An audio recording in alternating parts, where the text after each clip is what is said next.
Okay, it is 1:30, so we will go ahead and get started. We are recording this meeting, so we will be able to post it out and share it out to anyone that was unable to attend today. Thank you so much for joining us. My name is Jamie Staten. I'm the Family Engagement Specialist here at TRECA. And a couple of quick things before we get started. If you can mute your microphone when you're not speaking, that way we don't get a bunch of staticky feedback when people are talking. As well as if you have, we will be having some time for questions and answers after each topic. So if you have a question, feel free to use the chat box, or you can unmute your microphone to ask the question, whichever one you're comfortable with. If you have any questions that aren't specific to the presentation today, just reach out to us or an advisor after the meeting, and we will get those addressed for you. For our topics today, we will be talking about college planning and applications, college scholarships, and the FAFSA financial aid. And we have a couple of our counselors from our counseling department helping us with this, Mrs. Boland and Mrs. Varney. They'll be taking the lead on this. So I will go ahead and turn it over to them, and we'll go ahead and get started. Excellent, great, thank you. Hi, everybody. My name is Jennifer Haberman-Bolin, and I am TRECA's Career and College Specialist. And we also have Amanda Varney, like Ms. Staten said, one of the school counselors with us, and she is going to actually start with the topic of college planning and applications. So before you start, we want to kind of get an idea what grade level your student here at TRECA is. So if you don't mind entering that in the chat, just kind of gives us an idea of where you are at in this process, since college planning can involve different things within each grade level. Awesome.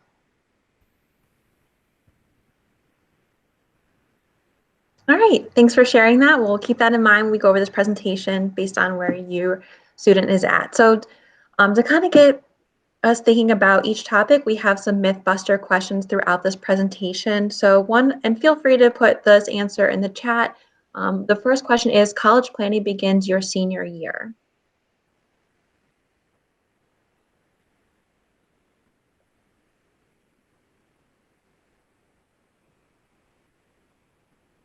So you are right, that is false. Beginning 9th and 10th grade, oh yeah, sorry, Jamie, I'll let you know I need to move on. There are steps that students can take starting as their 9th and 10th grade year to be prepared. The bittersweet truth is that it's here before we know it, so taking those steps now will certainly help you ready for senior year. So we're going to go over some things that students can do each grade level. For 9th grade, how a student can prepare is get involved. Colleges select students who are passionate about extracurricular activities, giving back to the community. This could be sports, if they work at a job, 4-H or a leadership program involved with their church. Colleges like to see students are involved early and not just, their 11th or 10th grade year. So certainly getting involved is helping that student be prepared for college. Apply for scholarships. Ms. Haberman-Bolin will go over this in the next section, so I won't go into details, but scholarships are not only limited to seniors. Students can start as early as their freshman year, so apply early. It's a smaller pool of students applying for those scholarships, so it's a great way to prepare. And then strive for your academic best. Teachers are here to support you along the way.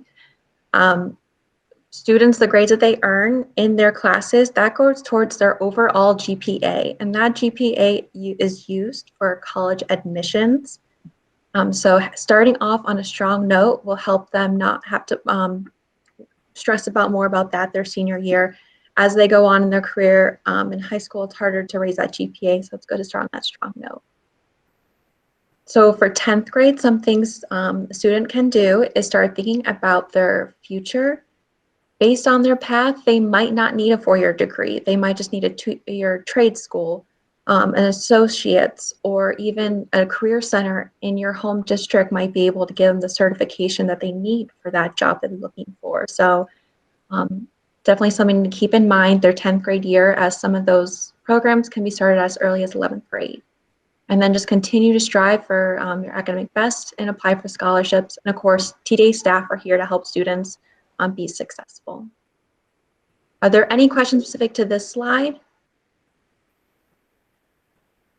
Okay, I'll keep an eye on the chat. We can move on, Jamie, or Miss Ann, sorry.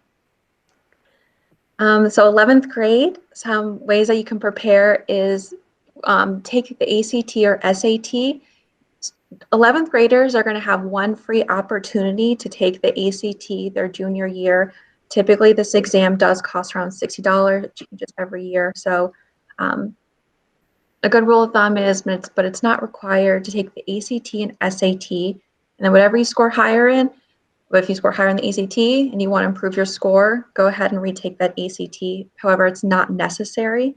And each college has their own requirement. So just keep that in mind that they might not need to take the SAT or the ACT based on that. 11th grade is a great time to attend a college fair or a college. Right now, colleges have expanded their resources so that they have more virtual opportunities for students to so keep an eye out for those available on the college admission site. And it's a great way to speak with representatives about the scholarship programs that they have, academic programs, and what they offer. 12th grade, at this point, how you compare is narrowing down a list of potential colleges to a handful from 5 to 10 that meet your students' needs. And it's important to make notes of important deadlines. Each college is going to have their own deadlines, from scholarship deadlines for merit to admission. So just keep that in mind. Put that somewhere safe so they have those. And then filling out applications, they'll typically do that the fall semester of their senior year and have students follow directions carefully with those applications and then double check for spelling and grammar errors. We can move on. Or is there any questions regarding that slide? Okay. So the next Mythbuster question is, true or false, the name of the college you attend is important?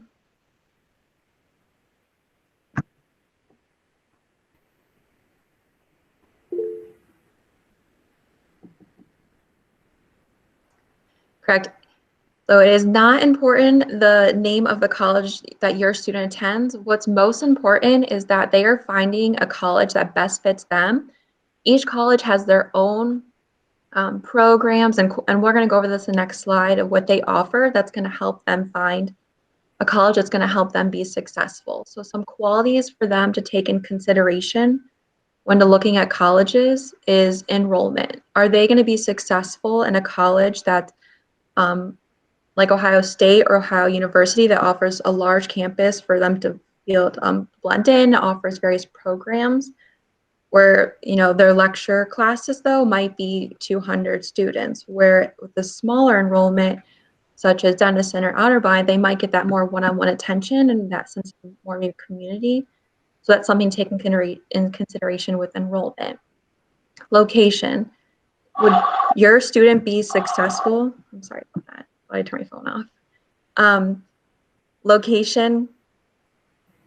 What was I going to say? Would they be more successful in a location where they can come home on the weekends, or are they looking for new opportunities that might be available somewhere out of state? So something to take in consideration. Activities. Do they have sport programs, fraternity sororities, leadership programs, those kind of things? Not all colleges have their own activities that they offer. And then student life.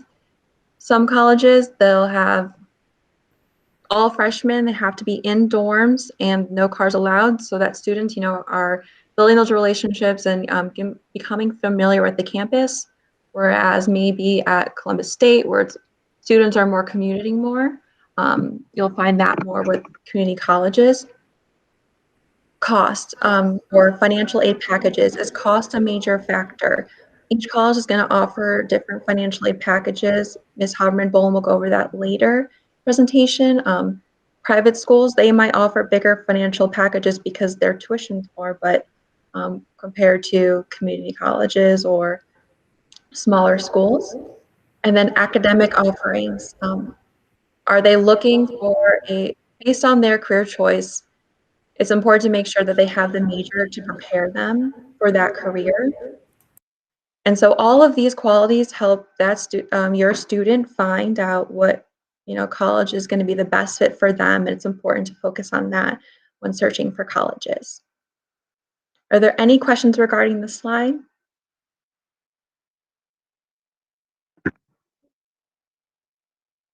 All right, we can move on. So the next question, true or false? I can apply for colleges even though I do not know my college major yet.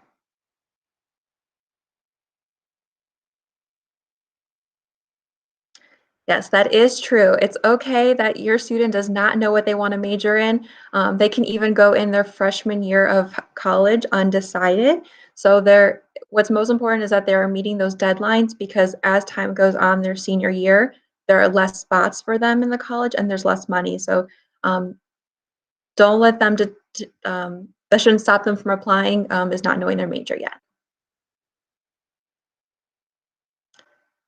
So now we're going to talk about what's involved in a college application. So typically you will apply online. There are two ways you can apply: through the common application, or you can apply directly through the college. With the common application, if your student is thinking about applying to like 5 or 7 colleges, then they'll want to consider applying for the common application, because what's nice about that is just one application for all of those colleges. So they won't have to request their transcript sent to 5 different colleges. They'll just submit their name on that common app, and whoever they choose as their counselor to select it will take care of that for them. Whereas if your student is thinking about applying to 1 or 2 colleges, they might want to consider applying directly through the college, because some of the questions or essays on the Common App might not have been needed on the actual college application for their choice. So that's something to consider when you're applying. Do you want to do the Common App or directly through the college? Another part is you'll be asked if you have a fee waiver. Based on the college you're applying for, there might be a $30 fee, there might be a $75 fee. It all just depends. College fee waivers waive the cost of those, and it's based on your family income. So in the beginning of the year, and we ask you to fill out those student packets, that's how we determine if you are eligible for these waivers. So just keep that in mind. And you believe you can, there's no limit to how many waivers you can use. Is that correct, Ms. Haberman? Okay. They will also ask for ACT and SAT test scores. These can be submitted directly through the website. I believe there is a cost with that. So if your junior is taking the ACT this year or this week, have them, when they pre-register, submit their college. Maybe if they're just interested. I believe they get 4 free colleges they can submit those scores to. But it will also be included if they took the ACT with us or another school and they sent their scores over. We'll include that on their transcript, and there's no charge for that. They'll also ask for potentially a letter of recommendation.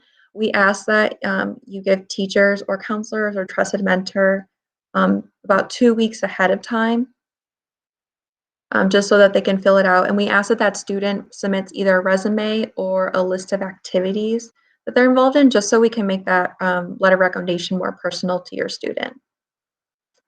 And then if they do request a transcript, we ask that you use the following website. It's just an easy process for us to submit it, and we know it's going to the correct place. And as well, if you do the common application, it will actually send us an email, so you won't have to worry about that if you do that option, if your student does that option. And each college has their own application. It just depends on what they require. All right, we can move on. So this is for senior year. I know a parent mentioned they had a senior. So senior year, their fall semester, these are some tasks that we will ask students to do. Check in with their school counselor. We just want to confirm that that we're communicating what credits and testing requirements they have left to complete at the end of the year to graduate. If they want to improve their SAT or ACT scores, we recommend that you do it your fall semester of your senior year so that you have time to get those scores back, because it does take about 8 weeks to get them in time for your in time for their application. Review college admission requirements. Each college has, again, their own requirements. Something to consider also is if a school record says that they require a 3.0 and your student has a 2.8 or 2.5 GPA, we would still encourage them to apply, because that data that they're using is based on last year's student, their average. It's not a criteria you must meet. It's just based off of last year's data. So just keep that in mind. Because even though they might have that 2.8 GPA, they might have a stellar ACT score, that's going to help improve their application.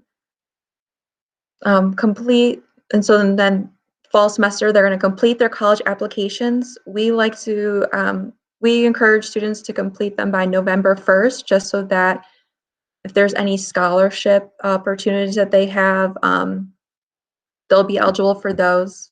But of course, each college is different and they might accept as late as April 1st. It just depends. They'll ask for their letter of recommendations the fall semester and apply for college scholarships as well. Okay, can move on. So spring semester, we encourage seniors to check in with their school counselor and advisor to confirm they're still on track to graduate, as well as they are on track in their current classes of where we expect students to be. We encourage you to review your financial aid packages. Each college, again, is going to offer you different packages, so you can review those. You'll get them in the spring. And then seniors will make their final decision May 1st. Usually there's like an enrollment deposit and just need to commit to them by May 1st. And then request your final transcript to be submitted to your final college. Once your student has made their final decision and they officially graduated, reach out to us, let us know. And so we will send over their final transcript so that the college has verified that they have graduated. Because what happens is we don't send over their official transcript fall of their freshman year, they might get a letter saying, hey, we need this document. So it's easier just to get it done while we still have our email address and communication. But of course, we're here to help you as well once they start college. I think that's the last slide. There's one more. So tips for students. We encourage students to fill out the college applications. With college, of course, there's more independence. So if they have a question about the college, we encourage the students to just, it shows the college that they are ready for the next step of higher education. Staying organized, again, there's different deadlines and requirements. So whether that's in a notebook or on your phone, just keep that in mind.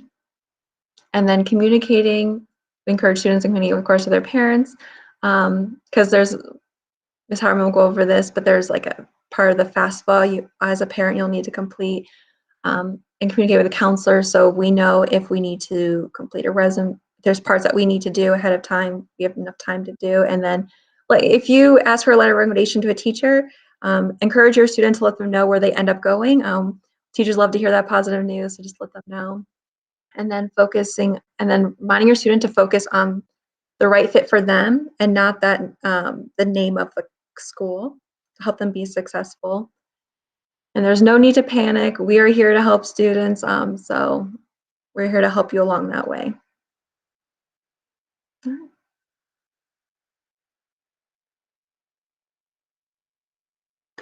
Okay, awesome. Thank you, Ms. Varney. Okay, so college scholarships. So your student has an idea that they want to go to college. They've applied to different colleges. And now we start thinking, how are we going to pay for it? All right, for the first myth buster for this section, true or false, all financial aid needs to be paid back. Excellent. Correct. So that is false. And we'll talk about the different types of financial aid in this section. But for right now, like the types of financial aid, so we have grants and scholarships. So we like to refer to that as free money, which means that is money that your student applies for and earns and does not need to be paid back. And then there's also student loans, which I'm sure many of you have heard of, and that is money that you need to pay back. A lot of times there's an interest rate with that, so you might be paying back more than you borrowed. So we definitely want to focus on how do we get our hands on that free money. Okay, so a question I get a lot from a lot of students is where do scholarships come from?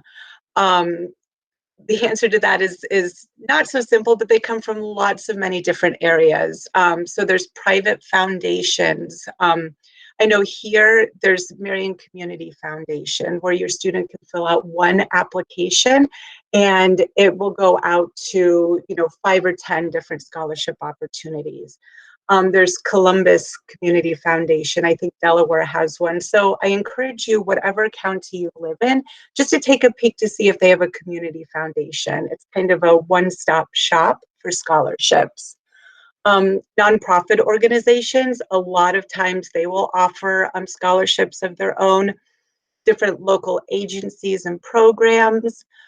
Employers, this is something I always encourage students and their families to look into.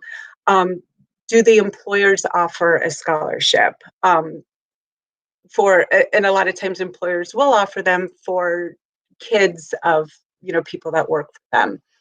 Colleges, if you know that you want to go to Bowling, or your child knows that they want to go to Bowling Green State University, get on their website and check out. Sometimes they have scholarships that you can apply directly through Bowling Green for. And then there's national scholarships, which we'll talk about in a little bit, and I'll share some of those websites. Okay, how are scholarships awarded? So much like how college applications all have their own requirements for admissions, scholarships are kind of the same way. So even though each scholarship is unique, a lot of them will ask for a student's GPA, their grade point average. So that's where I want to echo what Ms. Varney said. Something students can really start to do their freshman year is working really hard in their classes to get the best grades that they can. And so they'll start out with a high GPA and just build upon that. And that'll open a lot of doors for scholarships. Athletic achievement, there's some scholarships that are directly tied to, different sporting events that your child might be involved with. Extracurricular activities, sometimes Boy Scouts or Girl Scouts or different organizations like that will offer scholarships. Some scholarships are directly tied to an intended major or college. A lot of those come from private foundations where maybe somebody has left quite a bit of money to help students pay to go to nursing school, or something like that. Volunteer experiences, hobbies, clubs, and then county that you live in. I'm going to cover that in a little bit as well. But there are some county specific scholarships that are available. Okay, another true or false. Students can start looking for scholarships once they enter high school.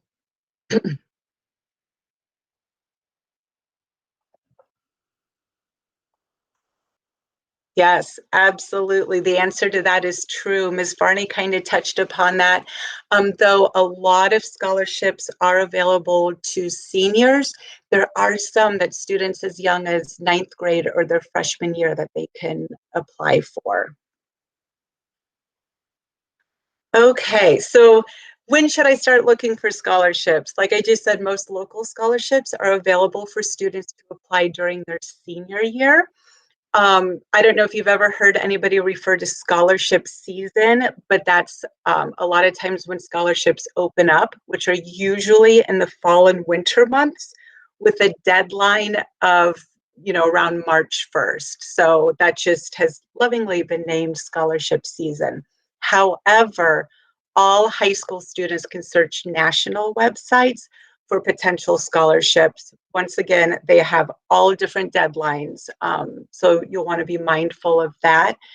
But there are thousands of scholarships that on the national websites that students can apply for. Okay, so I talked a lot about national scholarships. These are some websites that you can go to, finaid.org, FastWeb, Going Merry, and Scholarship Owl. Those are the most popular ones, and they do have scholarships that students as young as ninth grade or their freshman year can apply for. Those are pretty competitive because students would be students all over the country could be applying for the same scholarship. So the earlier you can get, your information in, the better chance.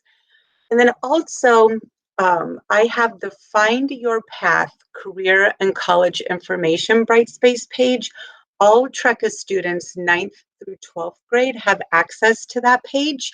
And I do have a scholarship tab listed on there where I have probably 20 to 30 scholarships listed. Some are separated out based on the county that students must live in to be eligible. Some are the whole state of Ohio. I have some national ones. So if you or your student has not checked out that tab, I encourage you to do that. Okay, so your student has found a scholarship that they, want to apply for. They think that they, have all the requirements for it. What are some typical information that they'll need to provide? Once again, everything's unique, but it usually scholarships will ask for a current GPA, so a current grade point average, what their graduation class size is. Some scholarships do require an essay. Letters of recommendation. So much like the college application process where they might need to ask a teacher or a mentor or a coach or somebody for a letter, many scholarships do. So please, please, please don't have your student wait for the last minute to ask for these letters. And then proof of FAFSA, which we'll talk about in the next section. But many scholarships need to have proof that you have filed the FAFSA. Okay, so just some additional tips. Once again, have your student really think who can write a letter of recommendation for them. Anyone that they feel really knows them well would be great. Ask early, give plenty of time for that person to write the letter. So, you know that they're really getting a thoughtful, in-depth recommendation letter for your student. There should be no fee to apply for a scholarship. I always like to let students know, especially when they're on national websites or they're doing internet searches for scholarships, that if there is a fee attached to the application, to maybe hold off or look into it further just to make sure that it's not a scam. Pay attention to deadlines. Definitely have your students start early. Give plenty of time to gather all the necessary information. If there is an essay, so they can write a very thoughtful essay. Make sure that they answer all the questions on the scholarship application. If even there's one blank, then that organization might just dismiss that application. So double check, triple check that all of the boxes are marked or spaces are filled in. And then last but not least, apply, apply, apply. There is no limit to the number of scholarships that your student can apply for. The more that they apply for, hopefully the more free money they'll be able to get that can go towards their college tuition. So that's it for the scholarship section. Are there any questions related to that?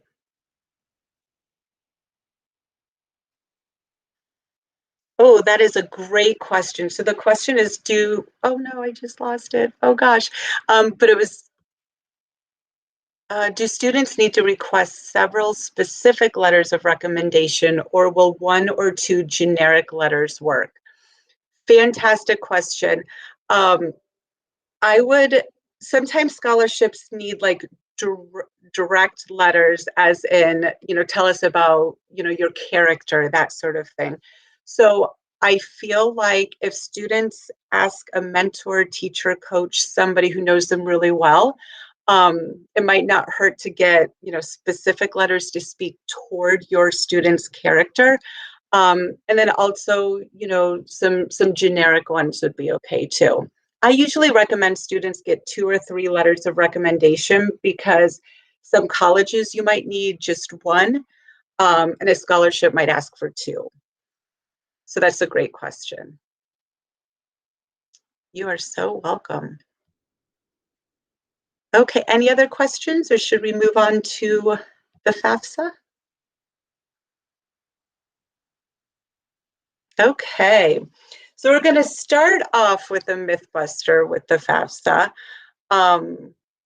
True or false, regardless of family income, we still need to apply for the FAFSA.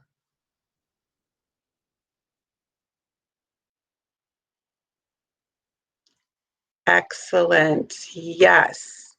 Yes, that is definitely true. As I mentioned during the scholarship section, many times scholarships need proof that the FAFSA has been submitted. Okay, so we've said FAFSA a lot. To those of you that don't know what that acronym means, it stands for Free Application for Federal Student Aid. Essentially what it is the federal government has money set aside to help students pay for college.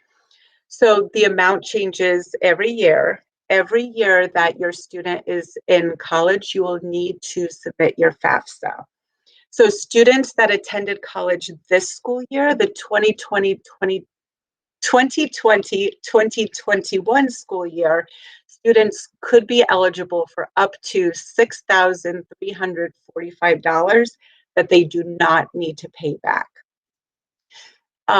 It is need-based money, so some students might be eligible for that maximum amount, and some students might only be eligible for part of the amount. But it's really important to submit it. It'll ask for, family financial information, student financial information, so they can get a clear picture. And then once you submit it, you'll get a student aid report that lets you know, what amount you're eligible for. Okay, so why do I have to submit the FAFSA? Once again, your student could qualify for up to, $6,000 for need-based grants and loans that they don't need to pay back. Colleges also require that information. So when you fill out the FAFSA, there's going to be a spot where you can list, I think it's up to 10 colleges maybe, that you want to receive that information. I always encourage students to put down any colleges that they've applied to, or colleges that they think they're going to apply to. So colleges will take that information, and then that will help that college determine their individual financial aid package for your student. And then once again, some scholarships require proof of the FAFSA. Okay, so submitting the FAFSA, there is quite a large window of when you can fill out the form. The FAFSA does become available every year on October 1st. So students will fill it out their senior year. The earlier you complete it, the better. And every college has their own priority deadline. So I always encourage students, please, please, please have you and your family fill out the FAFSA as close to October 1st as you can. So that way you are aware of the money that you might be eligible for. Colleges get that information, and then they can come up with a financial aid package. Some colleges have a FAFSA priority deadline of, November 1st or December 1st. And what that means is if they receive all your information by those dates, they have more money in their scholarship pot that they could conceivably give you to help pay for college.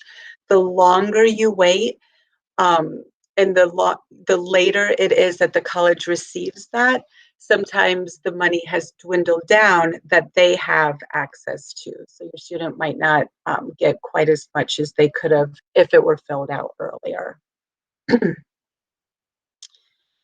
Okay, so what information to have on hand?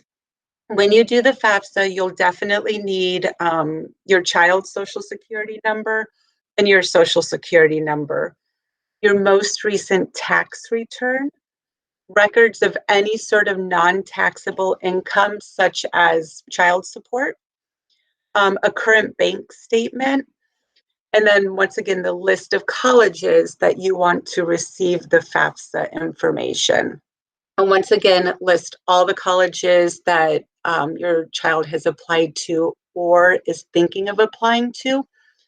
If you list a college and then you end up, your child ends up not applying to it, that's fine. The college will just destroy that information. But we want them to have it in case the application is submitted.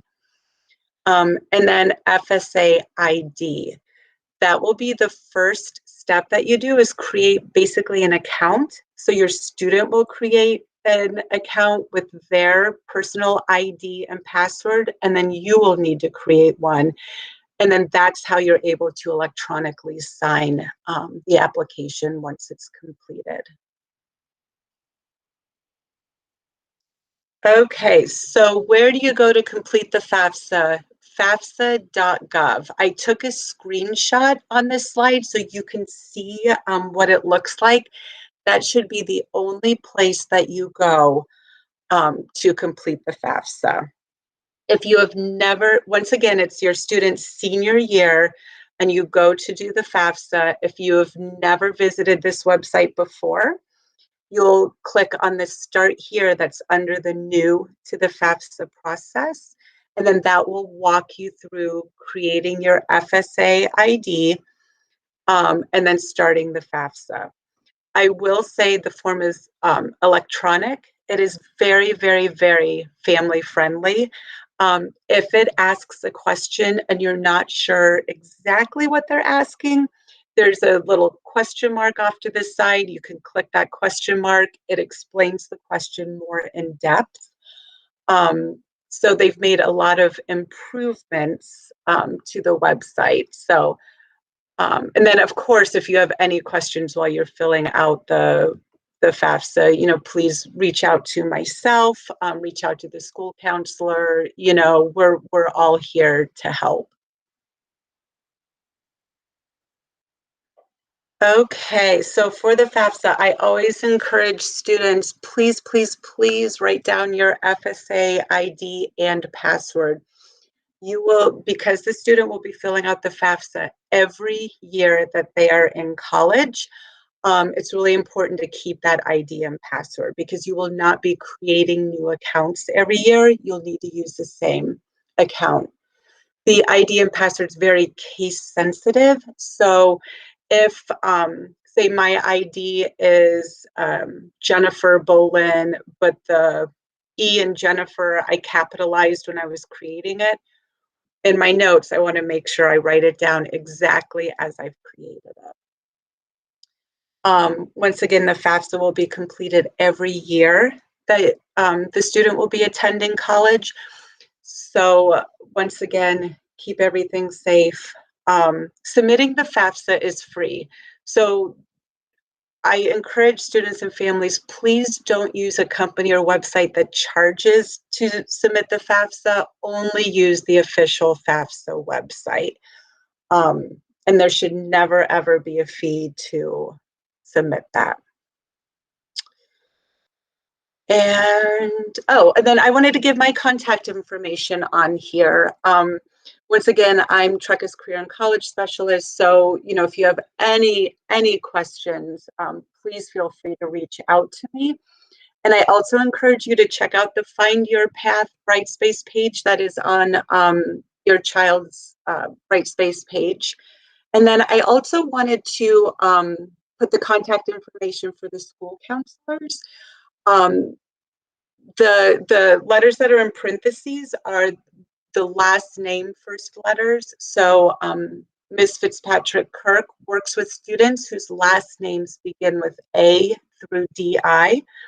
Ms. Varney is DO through K. Ms. Ballinger is L through RO. And Ms. Staggs is RU through Z. So, we are all here to help. It can seem overwhelming when your student is trying to pick out a college, and then you're looking at all these applications and scholarships and just the price tag of everything. So we are here to help answer any questions that you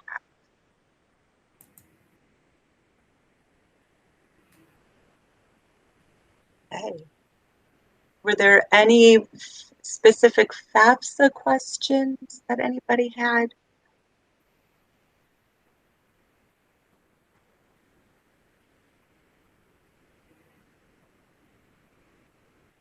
Okay.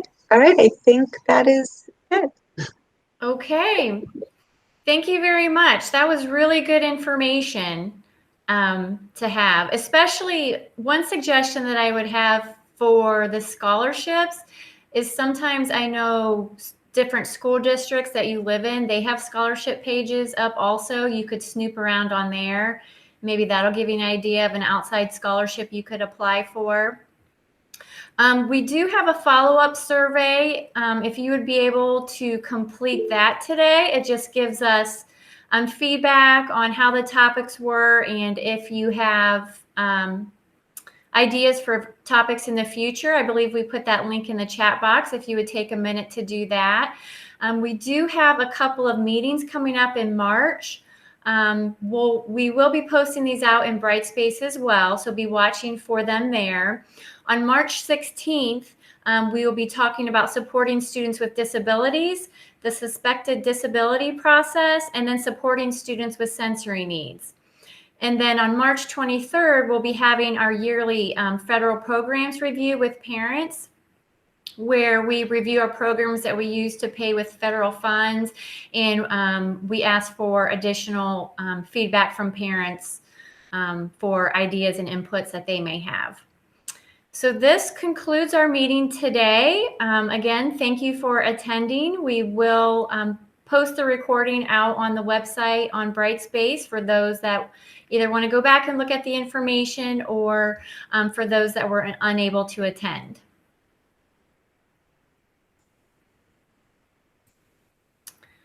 So thank you, and you are free to go at any time.